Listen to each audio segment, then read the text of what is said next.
Abrimos, señoras y señores, la tertulia de este viernes 22 de marzo del año 2019. Y lo hacemos saludando, a Gonzalo Pérez del Castillo, ya lo escucharon. Muy buenos días. Hoy lo menciono en primer lugar, además. Qué bueno. Sigo con Juan Grompone, buen día. Buen día, buen día. Fernando Butazzoni. Buenos días. ¿Sabes por qué te mencioné primero? Sí, porque te gusta. No, porque de vez en cuando te gusta cambiar. Eso. No, porque no está Ana. No, por supuesto. Si está Ana, hay que saludar primero a Ana. Por supuesto. Ana está de viaje, entonces, ganaste. Y sí, y de vez en cuando, a veces toca. Bueno, a veces te toca. Pero ahora me toca saludar y dar la bienvenida a quien es nuestro invitado. Álvaro Pérez. Buen día, Álvaro. Muy buenos días. ¿Quién es Álvaro? ¿Qué es ese Pariente tono? mío. ¿Qué es ese acento español que acaba de sonar en el micrófono?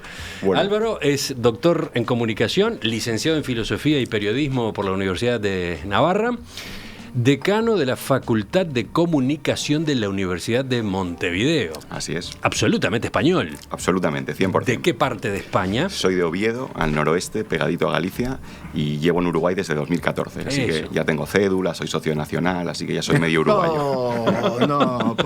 Ya me cayó mal. Lleva 5 años, está integradísimo. Integradísimo, sí, por suerte. Me trato muy bien el país y estoy muy contento por acá. ¿Qué edad tenés, Álvaro? Yo tengo 34. 34. ¿Por qué ese mal gusto? No entiendo. Y bueno, tuve malos amigos que me llevaron por ese camino de la perdición.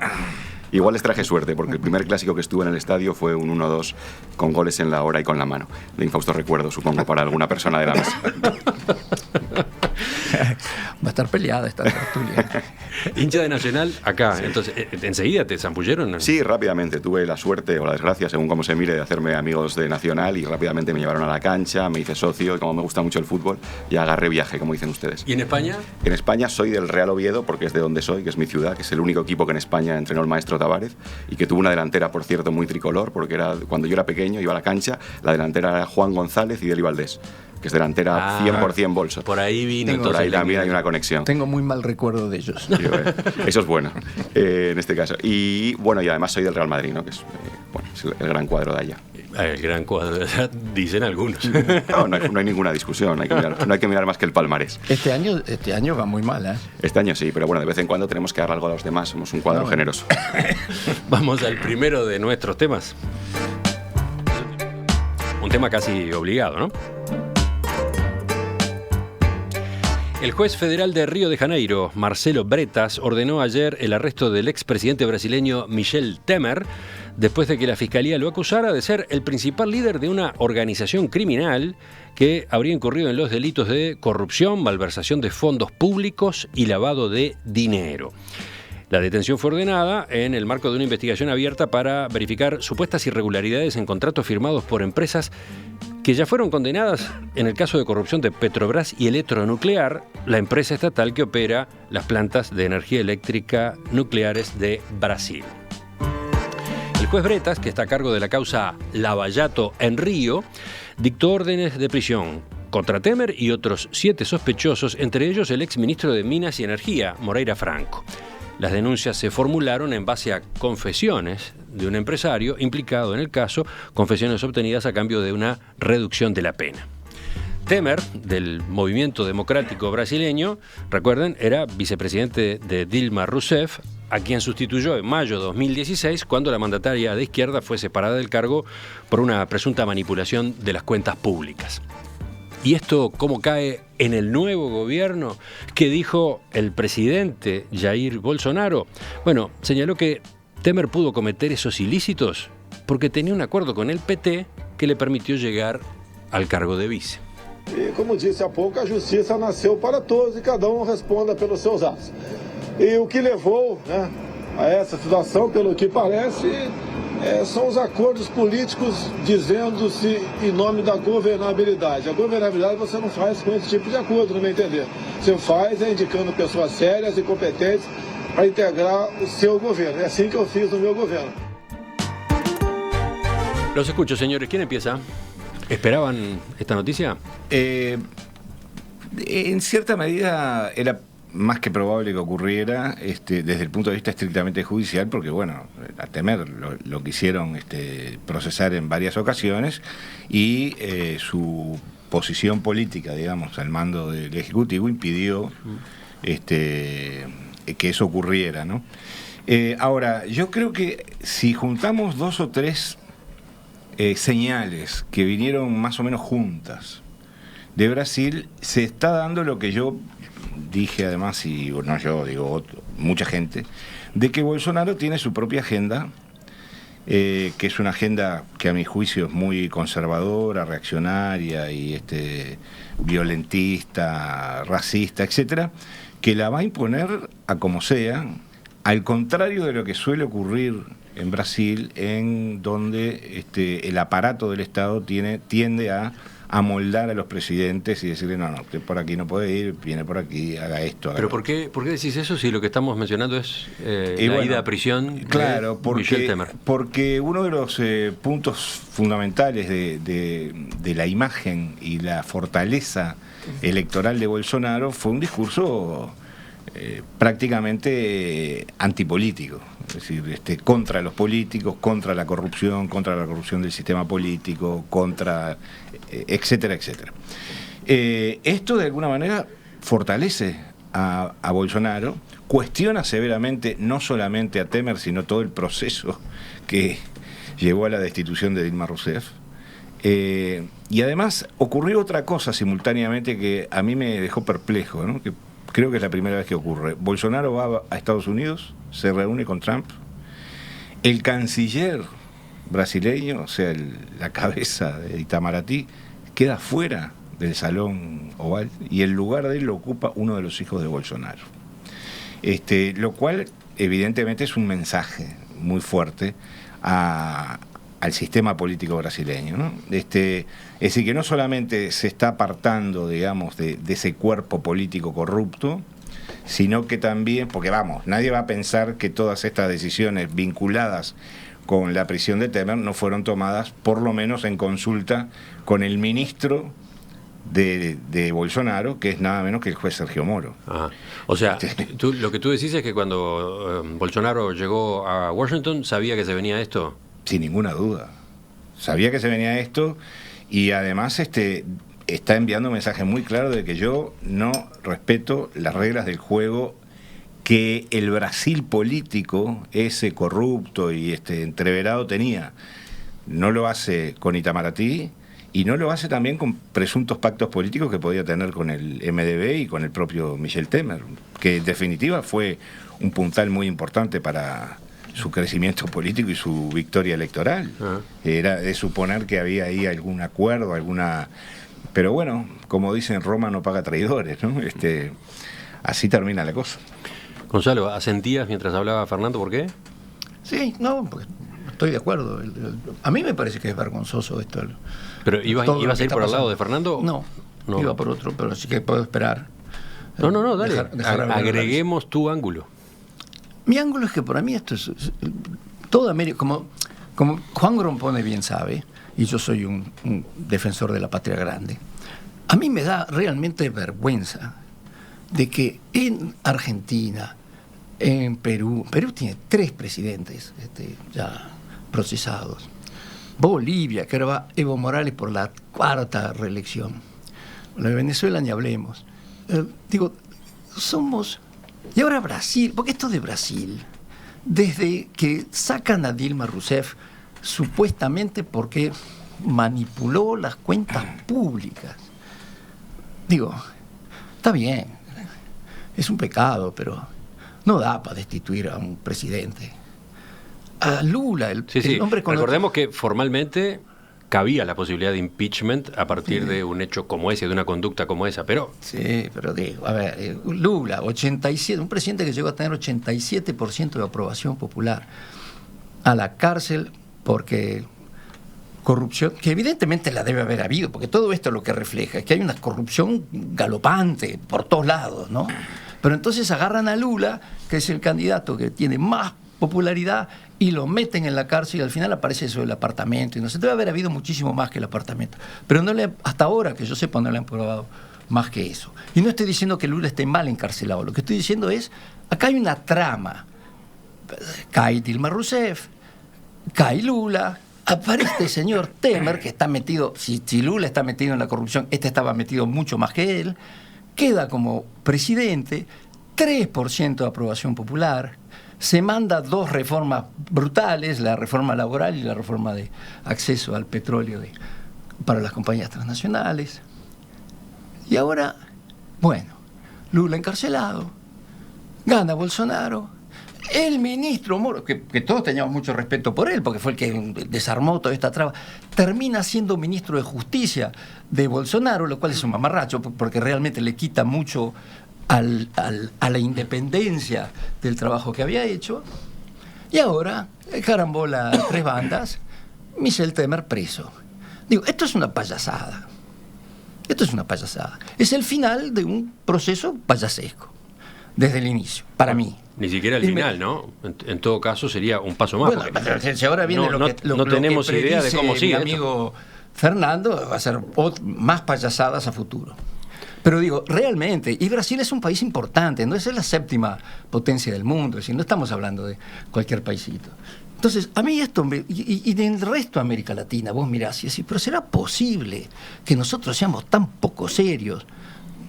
Hay alguna excepción, pero qué triste, ¿no? Qué triste. Una mirada un poco más lejana, podría decirse, no, capaz que cercana, teniendo en cuenta que hace 5 años que está instaladísimo en Uruguay. Álvaro, ¿tú cómo ves esto? Bueno, coincido con el análisis en buena medida. Creo que Brasil está hoy dando una imagen de crisis y está dando una imagen de inestabilidad. Decía uno de los fiscales que están en la causa que hay ya 150 personas entre políticos y empresarios encarceladas, hay más de 50 causas abiertas respecto a este tema, con lo cual hay una crisis en este país. Pero esa crisis, además, afecta a lo judicial, porque fíjense que en los meses pasados, cuando el protagonista era Lula, escuchamos a la gente del PT continuamente quejándose y denunciando que la justicia no estaba actuando bien, porque no estaba tratando como ellos consideraban que había que tratar una causa judicial. Daban por supuesto o no presuponían la inocencia o por lo menos el derecho a defenderse de Lula. Sin embargo, ahora se han girado las tornas porque es Temer el que está en la cárcel. ¿Vamos a escuchar a la gente quejarse por el proceso judicial y su desarrollo en Brasil? Bueno, el PT se ha intentado distanciar un poco, pero Lula ya ha puesto un tuit en el que dice que quien haya hecho algo mal tiene que estar en la cárcel, pero no está de acuerdo con cómo obra la justicia y considera que hay que presuponer por lo menos el derecho a la defensa de los involucrados, se llamen Lula o Temer. Es decir, hay una crisis también judicial en ese país que quizás se nos escapa porque estamos un poco lejos, pero que también es importante. Y es importante, y aquí viene mi matiz, porque efectivamente estamos ante un país en crisis y se dice que de las crisis uno puede salir reforzado o debilitado. La persona que va a tener que sacar de esta crisis a ese país se llama Bolsonaro. Hay un análisis aquí de que Bolsonaro esto lo tiene prácticamente de manera maquiavélica ideado. Puede ser. Mi pregunta es, ¿lo tenga ideado o no? ¿Será esta la persona para comandar una crisis de esta magnitud en Brasil? Creo que esa es la gran pregunta y la que efectivamente nos va a afectar a todos los que estamos en este continente. Porque lo que pasa en Brasil, obviamente, mueve mucho la aguja aquí en América Latina. Ustedes hablaban a propósito de cómo la justicia misma termina estando en cuestión. Hay algo más, ¿no? Dicen las crónicas que este arresto de Temer se produce en momentos en que la operación Lava Jato enfrenta cuestionamientos severos, incluso de parte de jueces de la Corte Suprema. ¿Por qué? Por la recurrencia tan frecuente a métodos que algunos llaman dictatoriales, como la delación premiada o la detención preventiva misma, ¿no? En este caso, en el de Temer, está esa discusión. Tú lo mencionabas. Lo marcó de algún modo Lula, lo marcó el PT en el día de ayer, ¿no? La prisión preventiva como un recurso abusivo, ¿no? Juan. Bueno, es difícil imaginar que algún brasileño importante no sea corrupto a esta altura, ¿no? Es decir, creo que todos son corruptos, ¿no? Ahora, creo que Temer se perdió la oportunidad de escaparse, ¿no? Porque había sido amenazado en su presidencia como que iba a ser procesado, ¿verdad? Sí, 2 veces. Yo creo que lo que sigue para adelante es la delación premiada. Creo que Temer lo que tiene en la mano, la carta que tiene en la mano es una delación premiada, una persona que estuvo, fue vicepresidente, fue presidente, estuvo en el poder, conoce los resortes, seguramente tiene mucha gente para denunciar. Y creo que su carta de salvación es esa. Es decir, que ahora va a venir una avalancha de otros acontecimientos por la boca de Temer, ¿no? Y bueno, yo creo que lo más terrible de todo esto es cómo hace Brasil para salir de esta, ¿no? Es decir, porque realmente es muy difícil de verlo. Y yo francamente no creo que Bolsonaro pueda pueda con el problema, ¿no? Ni Bolsonaro ni las Fuerzas Armadas. Es decir, es un problema muy serio es un problema institucional. A mí, un amigo mío me decía que hace muchos años que vive en Brasil, un ingeniero que vive en Brasil, me decía, acá todo se arregla con coimas, me dicen en Brasil. Me lo decía hace 20 años. ¿No? Bueno, la serie de Netflix, Sí, el sí. mecanismo El apunta a mecanismo, eso, claro. ¿no? Es Que decir, que- estos casos que han tomado estado público y que han sido tan conmovedores son parte de una historia larga de un telón de fondo que es ese justamente. Sí, sí. Todo se arregla, en Brasil se arregla con se arregla coimas, con ¿no? coimas, ¿no? Sí. Y él lo decía con Incluso criterio. las situaciones más pequeñas, Sí, ¿no? sí. Como el arreglo de un caño en la calle. Sí, sí. Lo decía con buen criterio, porque él trabajaba para una multinacional de ingeniería, ¿no? De modo que había participado de todo ese fenómeno. Pero eso me lo decía hace 20 años, 25 años. Es decir, que el problema no es de ahora, es un problema, y ya a esta altura, estructural. Entonces, no es muy fácil, no es nada fácil arreglarlo. Es decir, yo creo que ese es el problema más grave. Yo creo que para poder arreglarlo, Juan, primero a nosotros nos hace falta comprender cómo se arma este tinglado. Porque es demasiado complejo. Es decir, ¿quién armó esto? No lo armó Bolsonaro, seguramente. Todo esto viene de la época de destitución Getulio. de Rousseff. Viene de Getulio. ¿Quién esto. armó? Pero ¿quién armó qué? Todo este tinglado que yo acabo de describir, destitución de Rousseff, cárcel de Lula, mantención de un señor que no tiene ningún apoyo popular, ¿qué fuerza está atrás de esto? Eso es lo que nosotros todavía no entendemos. Porque mirá que te hice la pregunta porque estoy tratando de entender dónde colocás el foco del análisis, porque podía pensarse que tú decías quién armó esto de la corrupción generalizada en Brasil. No. Tú te estás refiriendo a todo el proceso que se ha vivido en los últimos años. El proceso político que lleva a esto. Este temporal, terremoto. Y que termina, o no sabemos, pero con esto del arresto de Temer. ¿Quién está impulsando esto? Porque en Brasil siempre se dijo que había tres poderes, que eran, por un lado, las Fuerzas Armadas, por otro lado, Itamaraty, y el tercero era la CONFIEP, esto creo que se llama la Confederación de Empresarios de Sao Paulo. Esos eran los que mandaban. Después venían, entraban y salían los presidentes, pero la fuerza, el poder estaba ahí. Hoy día no queda muy claro, incluso por algunas de las cosas que acaba de decir Fernando. Itamaraty evidentemente no ha ganado poder con esto, porque lo que acaba de decir Fernando es, mira que los brasileros, y esto yo un poco he visto por todos los años que estuve en estas conferencias, a cualquier delegación brasilera, fuera del tema que fuese, iba presidida por una persona de Itamaraty, y el que negociaba era el de Itamaraty. Ahora, podía ser energía nuclear como el aparato respiratorio del pollo, no importa. El que negociaba era el de Itamaraty, era la voz del gobierno. ¿Ah? Ahora, Perdón, ¿era la voz del gobierno o era la voz del Estado, no? Del Estado, sí. Había una gran continuidad en Itamaraty. Correcto. ¿Ves? De vez en cuando me corregís bien. No, yo quería discrepar Bueno, pero queda planteada la pregunta de el excelente tertuliano Gonzalo, ¿no? ¿Quién armó todo esto, no? Bueno, no, pero yo quiero puntualizar algo que me parece que es importante. Cuando Gonzalo describía hoy la situación en América Latina, que yo estoy totalmente de acuerdo con esa descripción que hace, también se podría extender a otras partes del mundo. El primer ministro de Canadá está muy cuestionado por digamos, presiones indebidas a la justicia para salvar a una empresa canadiense que coimeaba a los libios de Gaddafi. En Estados Unidos ni hablar, Trump pasando cheques por abajo de la mesa para pagarle a prostitutas.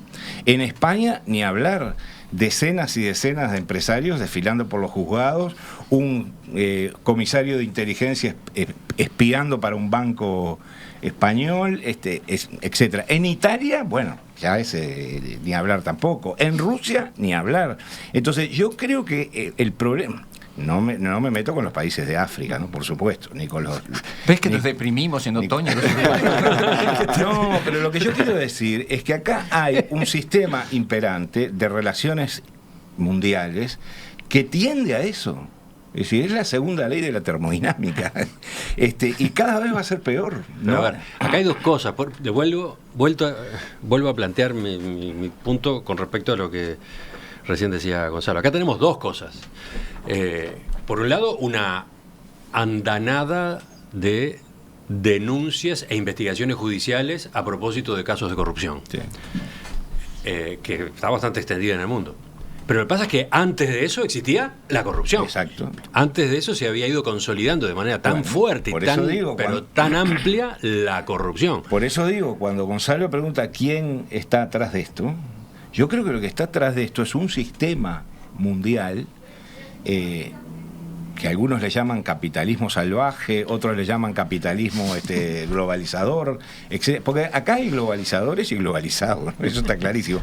Que es un sistema que tiende a eso, porque tiende al crecimiento a cualquier costo, tiende al enriquecimiento a cualquier costo, tiende al hiperconsumo a cualquier costo, y bueno, esas cosas pasan. Está bien, pero si yo sigo tu razonamiento, eso explicaría la extensión de la corrupción. La pregunta es, ¿quién un día dijo, ahora vamos a destapar todo esto y vamos a desestabilizar a todos los países que vayan siendo afectados? La respuesta es muy fácil. El problema es cuando las corporaciones capitalistas llegan a mover un nivel económico comparable a los estados.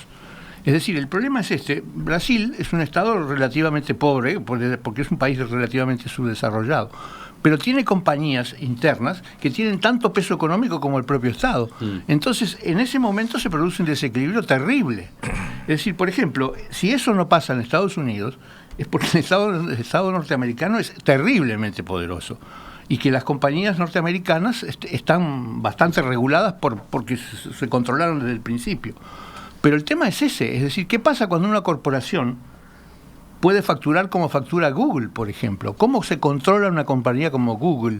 ¿Qué es lo que le impide corromper a cualquier gobierno casi de este planeta, ¿no? Es decir, que una compañía que factura miles de millones de dólares. Es decir, que factura muchísimas veces el presupuesto de casi cualquier país. Entonces, ese es el problema. Es decir, ¿cómo no va a existir corrupción cuando hay empresas privadas con intereses privados que pueden hacer cualquier cosa? No, pero ahora resulta que todo eso se destapa.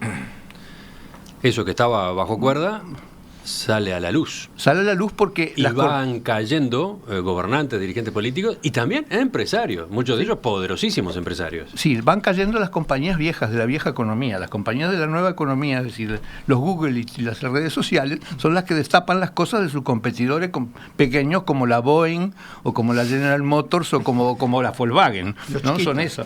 Estos chiquitos. A ver, Álvaro, se metió la comunicación de por medio. Bueno, sí, ¿tendrás algo para decir? Estamos ya a una gran escala de conspiración, quizás nos hemos ido un poco al tema de Brasil. Nos fuimos de Brasil, sí. Privados. Nos fuimos de Brasil. ¿Pero querés agregar algo de esto o volvemos a Brasil? No, como quieran. Yo iría más por Brasil porque nos metemos en un tema más de fondo ideológico que sería un poquito más largo. No, respecto a Brasil, a mí lo que me parece, hablando de la institucionalización de la corrupción, que es algo muy complejo, el problema es cuándo nace, no lo sabemos muy bien. Uno tiende a pensar que en momentos complejos, de dictaduras, hace unas semanas estuve en México y me recordó un poco para hablar de estos males endémicos de los países. Como saben, AMLO, nada más llegar, una de las cosas que decidió fue perseguir a esa gente que roba la nafta en la frontera. Entonces, claro, lo combatió sorprendentemente bien y funcionó bastante bien su medida, pero ¿qué pasa en los pueblos donde la gente vivía de robar la nafta? Que han tenido que pasar a robar otras cosas, a secuestrar. Entonces, claro, cuando el sistema está tan asentado, el problema es cómo combatirlo. Y por eso vuelvo un poco a lo de antes. ¿Va Bolsonaro a ser el visionario o el líder que pueda combatir esto? Lo que me preocupa es lo que decía Fernando. Si esto es toda una estrategia global y que tiene que ver con las empresas, que tiene que ver... Entonces asusta. Y a nosotros no nos resulta indiferente esto, No, para nada. Fíjate tener como socio a Brasil con su tamaño y con toda esta crisis ética, política, económica, es un golpe fuerte, ¿no? ¿Me dejas agregar un pequeño comentario? Sí. De esto no escapa China, porque, por ejemplo, Xi Jinping, el hombre fuerte de China, gana la quinta parte de lo que gana un empresario del privado en China. Es decir, ¿cuánto va a tardar en que la corrupción entre en China? ¿No? Yo quería apuntar que vos decías, bueno, Brasil, un socio complicado. Lo más complicado no es solo que sea socio, es que es vecino.